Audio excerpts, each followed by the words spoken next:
What is going on, everybody, and welcome to a bit of a FIFA 16 information video today. A bit of an information slash my thoughts on the game and what they've announced, all that kind of good stuff so far. We're actually going to make this a bit of a mini-series. We're going to split it into 4 different parts. We're going to have, this is part 1, obviously. This is going to be concentrating on the gameplay elements of FIFA 16, what they've announced and what I'd like to see. We're also going to have a part on career mode, ultimate team, and then possibly a part on what I'm going to be doing or hoping to do, or what you want me to do on FIFA 16 as far as the channel's content is concerned. But I have got a little list written down in front of me here. Look at the fucking little Spider-Man in the bottom right hand corner. What is there not to love about that little Spider-Man notepad? But yeah, just a few things noted down. Basically stuff they've announced, which is they announced quite a while ago now, to be completely honest with you, so I'm going to brush through that really quickly because you will have all seen that already before, and then talk about my hopes for it and what I hope that these things mean and other things that I would like to see. So forgive me if I keep on glancing down at my pad, but I'm going to need to be looking at the information I have got written down. But without further ado, also let me know your thoughts in the comment section down below. Anything that you'd like to see, if you agree with what I'm saying, if you disagree with what I'm saying. Also, it'd be awesome if you throw a like on the video, as always. But yeah, without any further ado, let's get stuck into it. So, the first thing that I have got written down that they announced about FIFA 16 is defensive agility. What that basically means, they summarised it in 2 separate sections, basically. Defending as a unit, which sounds pretty cool. Hopefully it'll be good in the game, because you never really know. They say these things and then when it comes into practice, like the goalkeepers this year, they can be absolutely terrible. But defending as a unit sounds good to me. It means that the midfield mainly is a lot smarter as at tracking back, at following runs that your opponents are making. And also, I mean, how many times do you get defenders jumping out of your offside line and just killing you basically, shooting you in the foot? So hopefully that'll stop that kind of stuff. Hopefully the AI, as they seem to do each year, get a little bit smarter, which to be fair they do. Apart from the goalkeepers this year, I do think the AI on a whole are pretty much smarter than they have been in previous years, so hopefully that can continue to happen. The other thing that they say is the new tackling fundamentals, which they always seem to add more sort of animations in the game as far as everything's concerned, basically, whether it be shooting, dribbling, tackling, passing. All new stuff always seems to get added in, which is nice to see more variation. The interesting one is the addition of the fake tackle. Oh, forgive me if you heard my phone vibrate there, just moved that out of the way. Yeah, the interesting one is the addition of the fake tackle, which it's going to be interesting to see how that works. It's going to make it a lot more difficult to beat people, I would imagine, but it's really going to be hard to say until we see it in practice. The second thing that they spoke about was controlling the midfield, and that revolves around 2 things: interception, intelligence, which to me sort of goes hand in hand with the defending as a unit as far as I'm concerned. I mean, you're talking about reading the game better, getting your players into better positions, but it also means, as well as defending better, apparently the smarter players that you've got in your team are more likely to move into really good areas of space to help you as well, which will be pretty nice. Because to be honest, I think the movement on an attacking front on this FIFA hasn't been too bad, but I think it's just defensively, when it comes down to it, the midfielders seem to be running into space rather than watching runs, if you know what I'm saying there. The other thing that they spoke about there was passing with purpose. Again, this is all stuff that came out quite some time ago. I'm sure you're aware of that by now, and that's basically the ability to do like almost a forced pass, a pass where you put a bit more zip on it and you're able to squeeze it through tighter spaces, which would be pretty nice, because you do often on this FIFA get what I call, and a lot of people I know call, the P-roller. The P-roller is just like you put all the power in the world on the pass, it seems, and then it just rolls away from your player going nowhere near where you want it to. Goes about 1 yard and gets intercepted. Really, really annoying when that happens, and it can absolutely kill a move. So hopefully that will stop that from happening. And I think this also needs to be balanced as well, because if it does work well, this passing with purpose, and you're able to play it through small gaps, you don't want it to work too well, so it sort of bamboozles the defenders every time, if you know what I'm saying. So I hope it is a good addition, and it sounds like it could be, but I just hope it's not too OP in the new game. The other thing that they spoke about was moments of magic, which sounds sort of mystical. It could mean anything really, but again, they split this into 3 different categories. No-touch dribbling, which is something that you often see Lionel Messi doing in real life, which is a lot of, you know, the body feints, that kind of thing. So hopefully that, partnered in with the defensive agility, will help balance that, so that one's not too overpowered, if you know what I'm saying there. Because I'm feeling that if you're able to do no-touch dribbling and sort of going side to side, hopefully the defenders will be able to match that movement with the new added defensive agility.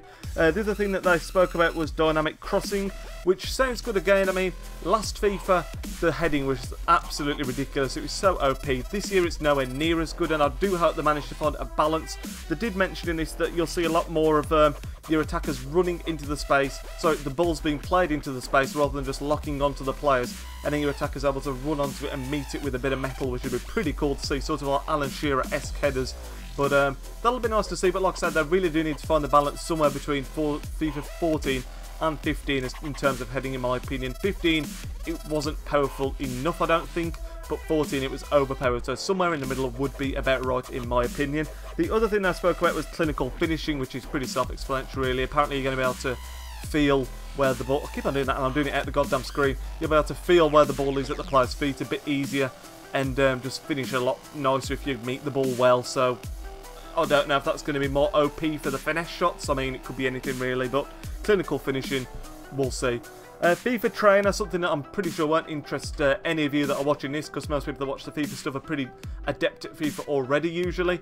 But I suppose if you're new to the game, it'll be pretty nice to have someone like a helping hand through it, but as far as I'm concerned, doesn't mean anything to me. I'm not ever probably going to use it, I wouldn't imagine.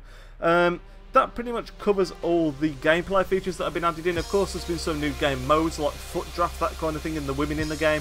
I'm probably going to speak more about those when I do the separate Ultimate Team segment of this, and probably talk about the women when I do the career mode segment. So they are two new features that have been added in. I'm not missing them out, they will just be in a different part of the mini-series. But the four things, sorry, I've highlighted 5 things that I would like to see improved on the game. Whether they will be through these features, I don't know. The first thing I have got written down is goalkeepers, something that they really prided themselves on the improvement of this FIFA, and 9 times out of 10 we've all seen so many clips where the goalkeepers have been just absolutely horrendous. Hopefully they can fine tune it, because in some games the keepers actually, the movement, all that kind of stuff is good, but they've always got that howler that you can't trust them completely. So yeah, I hope they can just fix them a little bit and just improve the goalkeepers in general. I know it was something they shouted a lot about last year, and I don't seem to be talking about it at all this year at the moment as far as I've noticed. So hopefully they will be able to fix that a little bit. That is something that definitely needs looking at. The second thing I've got written down is referees. Now I don't think it's directly the referees, but it's more the in-game physics from one aspect of it, and that is the penalty decisions that you see all the time, and daft free kicks, players running into each other.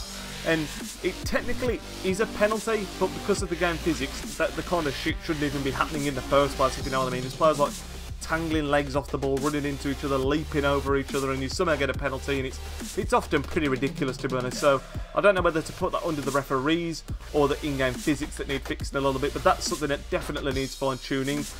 Also on the referee front, how freaking annoying is it when the other player will play it through, you'll intercept it, you'll have the fantastic opportunity of a counter-attack, and then he pulls it back for freaking offside. That needs to be fixed, because that, in my opinion, is one of the most annoying things on the game. The advantage system needs to be improved.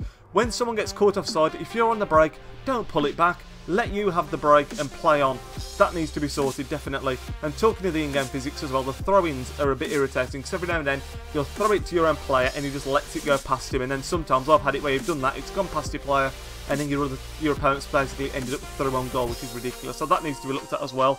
The other thing, clubs, in my opinion, needs a big revamp. It's something that they don't seem to have touched really for the last God knows how many years. It seems to be pretty much exactly the same, and every year I hope and pray that they improve it, and I really don't see why they can't do like a clubs and ultimate team sort of hybrid mode, so when you go into clubs you can earn coins and not perhaps have a market, but you can buy players off a catalogue and put them into your club's team, rather than having the sort of made up AI in your team, which I call muggles in the game. Take them out, well, start off with them, but then have the option to go out there, buy real life players, legends, all the players that you get in Ultimate Team, and put them into your squad. That would be so cool in my opinion, and it just make it'd make clubs a lot more enjoyable to play, because the false AI, the muggles, whatever you want to call them, that are in there at the moment are absolutely dreadful. Can make the game unplayable at times, in my opinion, with their slowness and their stupidity, especially when you can putting them next to your pros, which are often like super amazing in the game, obviously. But yeah, I really don't know why they can't do that. I've been asking for it for years. I think many people out there are the same. They want to see a big improvement on clubs, but that's another thing. And the last thing really, which I think we all have always wanted to see from FIFA and EA in general, other servers. I mean, this year we've had the thing where we've had price ranges coming in, and they had loads of updates for that. they seem to just be updating all the goddamn time and servers are down. And even when they are up, sometimes the menus in Ultimate Team can feel like they're running slow. The market can be laggy, which has been a big thing this year with the whole Pro Surrenders coming in. When the market's laggy, it can make it very difficult to snipe players. Whether they'll have the Pro Surrenders next year, part of me hopes that they do, because then it won't mean that this year's been a complete waste of time. Because bear in mind, if they don't put Pro Surrenders in next year, that means they will have fucked up the whole of this FIFA Ultimate Team market for nothing, basically. Because it has worked from one aspect, because player prices have come down and have made them more affordable, but then at the same time, the extinction of players, there's no excuses for that. That shouldn't be a thing. And yeah, the servers and that need to be improved massively. I mean, like I said, the menus seem to run slow sometimes, and then obviously the in-game. I mean, sometimes you go into a game, it'll say you've got a 3-bar green connection, and it can be laggy as hell. So that's always needed to be fixed in FIFA. This year has been a bit worse than the previous year, though, in my opinion. But the last thing I have put, actually, this is the last point I'll make, is pace nerfing. They have mentioned that pace won't be as effective this year because of the defensive agility. I do hope that is the case, but again, it's a fine line that you're walking. I can't remember who it was, but I saw someone that had actually played FIFA 16, one of the bigger YouTubers, speaking about it, that they played the game, they had Ronaldo running down the line, and then someone like I nearly said Pele then, Pepe managed to reel them in and just shove them off the ball, win the ball back in and start an attack. That sounds like it's crossed the line and it's too far in my opinion, but at the same time, there should be a balance, which I don't think was too far off this year, where when a player's quick, I mean, Ronaldo's an exception, but players like Walcott, although he's rapid, you should be able to easily push him off the ball because he's weak. And I do think that is a bit better this year, but I still think it does need a little bit of improving. But that's everything spoke of that was on my little Spider-Man list. Like I said before, if you agree with me or you've just got different opinions, I would be fascinated to hear them. Put them in the comments down below. Like I said, let me know what you agree with, what you don't agree with. I would be really interested to know about all that kind of stuff. And whether you think this stuff will be fixed in FIFA 16, what you think some of these features will mean that aren't fully explained yet. Like I say, let me know all your thoughts in the comments down below. The next thing that I'm going to talk about in a separate video will probably be the Ultimate Team side of it, being as though that is what I play the most. So make sure you tune in for that one if you want to see more of this kind of good stuff. Like I said before, leave a like on the video, subscribe if you are new around here, and I will speak to you all in tomorrow's video. Nidge out. What is going on, everybody, and welcome to the latest episode of Button Bounces Back at F1 2015 career mode, if you like. And I think this